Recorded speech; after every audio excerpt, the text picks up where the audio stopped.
Hello everyone and welcome back to the final video in this series. In this video, we'll be using the iFilter wizard, which is a built-in tool in AWR that automatically generates filter designs based on parameters you specify. It's a very powerful feature because it allows you to quickly create a starting point for your filter design without having to build everything manually.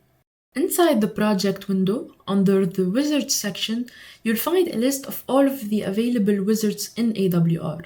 In our case, we're going to select the iFilter wizard. The wizard contains three main sections: the design section, the synthesis section, and the matching section. In this video, we'll focus mainly on the design and synthesis section.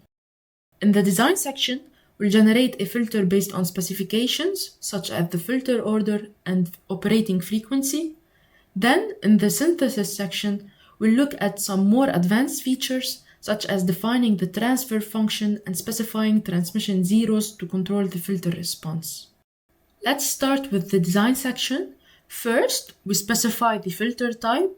In this example, I'm going to select a low-pass filter. Next, we choose the implementation method. For this example, I'll select lumped, and then I can click on OK.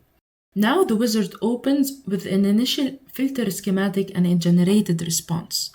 So let's modify a few parameters. I'm going to change the degree to 7, and the cutoff frequency, I want it to be 500 MHz.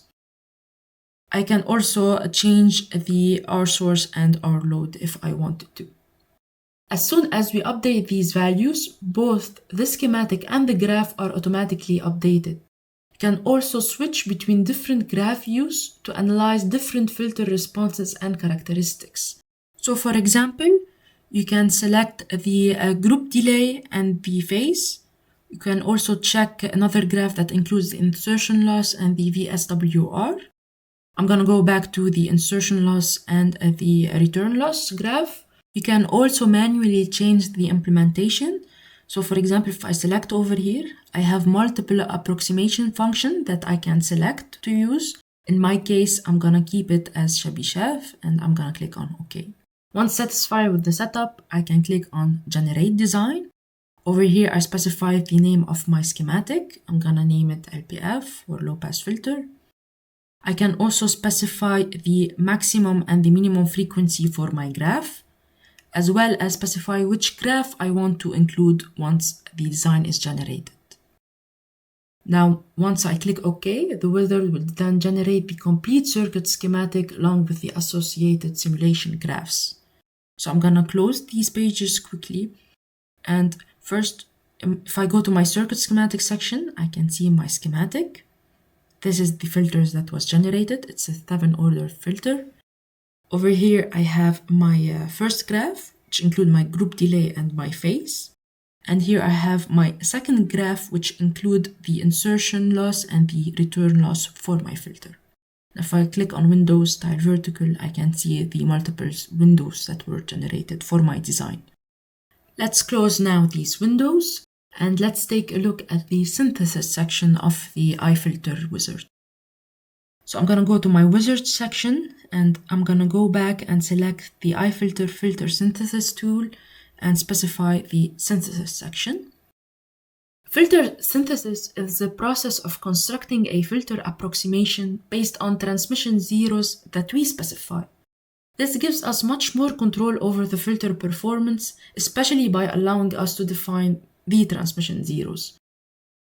Now, the transmission zeros can either be selected from predefined templates or manually specified. Let's create a bandpass filter. So I'm gonna select over here bandpass filter. For the realization, I'm gonna keep it as lumped element and select OK. Now I have an advanced section where I'm gonna specify several transmission zeros at DC and several transmission zeros at infinity. So I'm gonna specify around 3 transmission zeros at DC and 3 at infinity as well. And I'm gonna add a finite transmission zero at around 1650 MHz to improve the low side rejection of the filter. We can also enable the element extraction section, the auto element extraction section, and the auto circuit transformation section and this allows the wizard to automatically determine the best extraction order and circuit transformation for generating the filter topology. If we select Next, we can see multiple circuit options generated by the wizard and choose the one that best fits our design requirements. Alternatively, we can manually control the extraction order of the transmission zeros and the transformation process used to generate the circuit. This gives us full flexibility over the final implementation. So if I go over here, first I need to reset my extraction. And if I go to the top, I can specify the order of my zeros if I wanted to. And I can also change the implementation if I wanted. So if I click on Edit, I have a list of all of the implementation that I can use.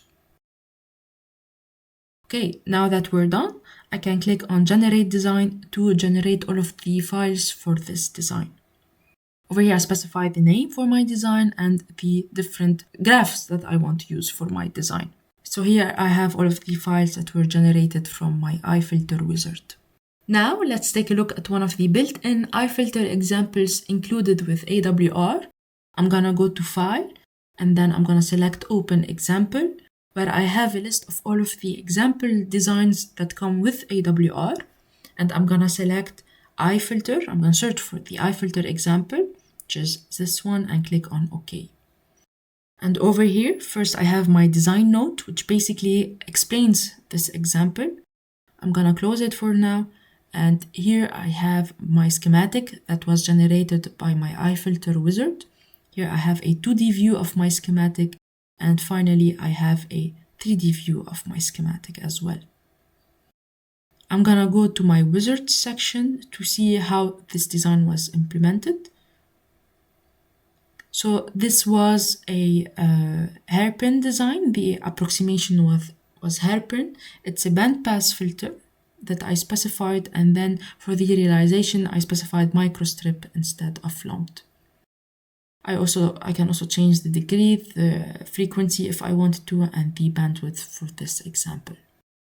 That wraps up this video and also concludes the entire series.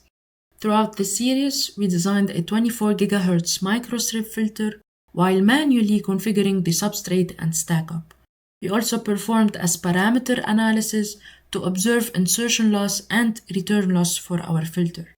Then we tuned design parameters to optimize the performance, and then we imported measured as parameter files and compared real-world results with simulation data. We then moved on to electromagnetic simulation using Axiom to obtain more accurate electromagnetic results. And finally, we recreated the 24 GHz design using a PDK generated with Process Creator. And in this final video, we used the iFilter wizard to automate and accelerate the filter design process. Thank you all for watching.